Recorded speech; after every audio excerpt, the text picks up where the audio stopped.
Coffee is the second most traded commodity on Earth and is only surpassed by petroleum. America is the largest consumer of coffee by drinking over 400 million cups of coffee a day. This drink has become a pivotal part of our society, and for good reason too. Coffee has been time-tested and is important for success in the modern world and has many proven benefits to support it. Legend has it that coffee was first discovered in the 9th century when a goat herder in Ethiopia noticed his goats became very energetic and didn't want to sleep at night after eating berries from a certain tree. After eating some of these berries himself, he found that they had the same property on him. Word of this special tree spread to the Arabian Peninsula, where it was brought to the rest of the world. Coffee became especially popular in Europe and was then brought to the Americas, where they found it grew very successfully.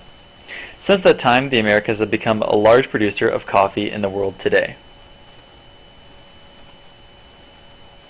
Coffee trees can only be grown in areas with rich soil, mild temperatures, and lots of sunlight. Because of this, it is generally grown between the Tropic of Cancer and the Tropic of Capricorn in an area called the Coffee Belt. This area can be seen on the map here. The United States is the largest buyer of coffee in the world, but since the U.S. only has one state in the Coffee Belt, which is Hawaii, we have to import almost all of it. Most of our coffee comes from Brazil, as the country produces 40% of the world's coffee. There are two different kinds of coffee beans grown, called Robusta and Arabica. The first of these, Robusta, is known for being stronger, having a harsher taste, and overall more bitter due to the higher amounts of caffeine in the bean. The higher quality Robusta beans are known to be used mostly in espressos, while the lower quality ones are used in instant coffees. The other type, Arabica, is sweeter and has a softer taste. The Arabica coffee tree is also less vulnerable to pests and weather conditions, which is why it has become the most popular type of tree to grow, as it makes up about 75% of the coffee grown in the world. The growing and processing of coffee beans is complicated, since the berries of the tree ripen at different times. Because of this, they must be hand-picked and sorted. After that, the bean is removed from the berry, where it is then dried, heated, and ground before it can be used. So then why is it that we like coffee? Well, one of the biggest reasons is the energy that drinking it gives us, and this energy comes from caffeine. So why does coffee have caffeine in it anyway? Well, caffeine was originally produced as an insecticide used to stop bugs from eating its seeds. So if caffeine is lethal for bugs, how much coffee would it take to be deadly for humans?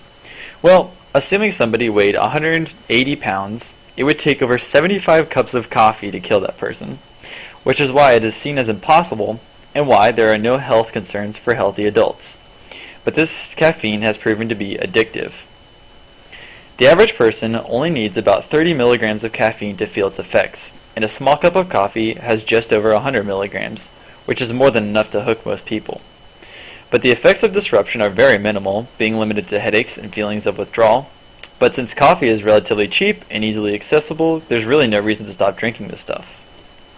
Coffee has even been proven to have many beneficial effects. Simply smelling coffee in the morning has been proven to help wake you up and reduce the effects of sleep deprivation. Studies show that coffee drinkers have up to a 65% reduced chance of developing Alzheimer's and up to a 60% lower risk of getting Parkinson's disease. A 12-year study on older adults showed that those who drank between 4 to 5 cups a day had a 12% reduced risk of death in men and a 16% reduced risk in women.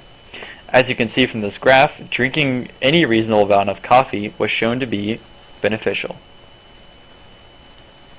In the 16th and 17th centuries, people literally drank alcohol for breakfast, lunch, and dinner. But when people began to drink coffee instead of beer, we saw the birth of something called the Enlightenment. Because people were switching from a depressant to a stimulant, we saw an era of science and philosophy. It was during this time that we found the establishment of coffee houses. By 1660, London's coffee houses had become an integral part of its social culture. The general public dubbed coffee houses penny universities, as they were patronized by writers, artists, poets, lawyers, politicians, and philosophers. With an entrance fee of 1 penny, they were allowed to benefit from the intellectual conversation that surrounded them. Just as coffee houses spread all over Europe in the 17th century, they were also opened in America. The Merchants Coffee House in Philadelphia was the meeting place of some of the finest gentlemen of the time, including Washington, Jefferson, Franklin, Lafayette, and John Adams, while the Tontine Coffee House in New York eventually became the home of the New York Stock Exchange. Benjamin Franklin was a very successful inventor, philosopher, and businessman, but was also well known for his love of coffee. He even advised to never embark on a boat travel without one's own coffee provisions, as the captain might run out. Coffee has become an important part of our culture today. Coffee houses still play a big role in the environment of progress. Students use them as places to study, businessmen and women use them as places of meeting, and many people use them as places to catch up and chat with friends over a cup of your favorite blend. Coffee today has become much more than just a brew of hot water and ground beans. We've come to use it in everything from cakes to frappuccinos, and I've even pushed it to the extreme.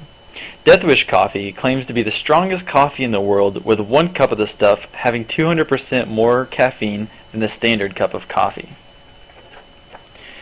Since the discovery of coffee long ago, it has become a worldwide phenomenon because of its amazing energy and increased focus properties. The negative effects of coffee are very minimal, and the benefits of drinking it greatly outweigh all of the negatives. So go grab a cup today, worry-free, and improve your concentration and workflow.